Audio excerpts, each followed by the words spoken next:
ازاي تنافس نفسك؟ طبعا الحياة منافسة، بس مش لازم خصمك يكون بره. تعالوا نشوف ازاي ننافس نفسنا. حسيت في يوم من الايام بتعدي وانت بتكبر ومفيش حاجة مثيرة بتحصل؟ طيب احنا عارفين اسباب مشاكلك. تعالوا ننزل في التفاصيل ونتعلم ازاي ننافس نفسنا. شكل اصحابك على السوشيال ميديا شغالة ومسافرة ومتقدمة في حياتها، وانت قاعد على الكنبة بتقلب في موبايلاتك، بتمص الدوبامين السريع والرخيص. بس طيب، لو قلنا لك انك بتاكل كذب مدمر، لو قلت لك انك حابس نفسك في حلقة مفرغة من الركود، والمسؤول الوحيد عن كل ده هو انت. تابعني للاخر عشان تعرف السبب وازاي تصلح الموضوع ده قبل فوات الاوان. الاول شوية حبات مرة لازم تبلعها. الناس دايما بتتنافس مع بعض، من تفوق المدرسة للرياضة للترقيات في الشغل للإعجابات على السوشيال ميديا. بس النوع ده من المنافسة مش هيوصلك إلا لورا، ومع الوقت هيحولك لواحد من محاربي العدالة الاجتماعية إلى اللي بيفضلوا يصرخوا على الشاشة بدل ما يرتبوا سرايرهم أول حاجة الصبح. طيب، هقولك على بديل. ماذا عن التنافس مع نفسك بدل من ده؟ احنا عارفين ان اللي قلناه ده مختلف عن اللي بيعتقده معظم الناس، وممكن يكون مختلف عن اللي علمه لنا ابائنا زمان.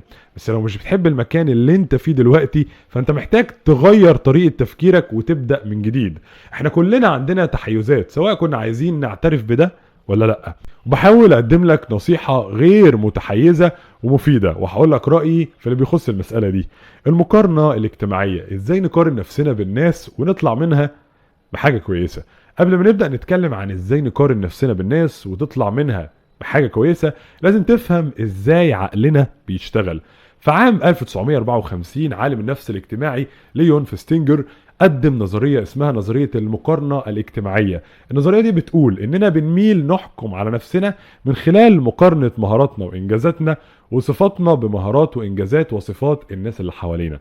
فستينجر قال ان الناس عندهم حاجة طبيعية للحصول على تقييمات ذاتية دقيقة وتقليل شكوكهم حول نفسهم، والمقارنة الاجتماعية هي طريقة للوصول لنفس الهدف.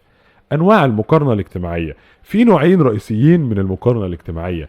المقارنة الاجتماعية التصاعدية، دي لما بتقارن نفسنا بناس بنعتقد انهم افضل مننا بطريقة ما، ممكن يكونوا اكتر نجاح او عندهم مهارات افضل او عندهم مكانة اجتماعية اعلى. المقارنة الاجتماعية دي يا صديق. تاني حاجة المقارنة الاجتماعية التنازلية، دي لما بنقارن نفسنا بناس شايفين انهم ادنى مننا بطريقة ما.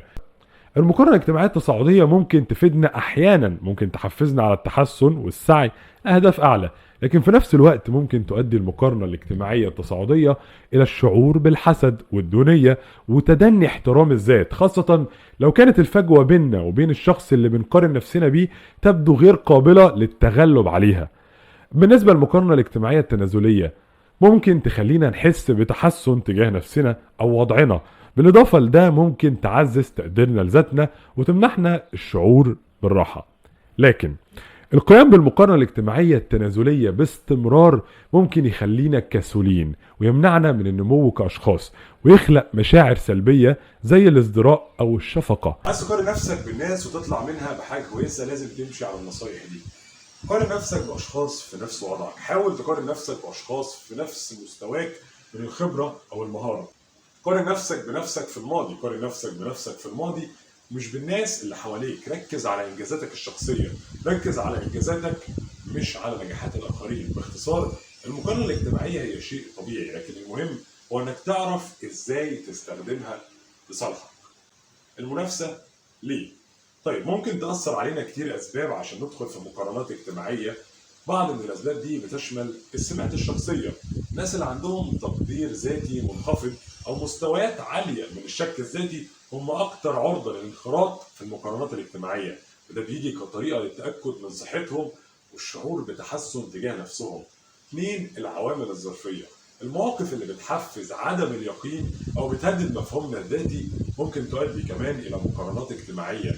على سبيل المثال، لما تبدأ شغل جديد أو تمر بتغيير كبير في حياتك، ممكن تبدأ تقارن نفسك بأشخاص آخرين في دايرتك.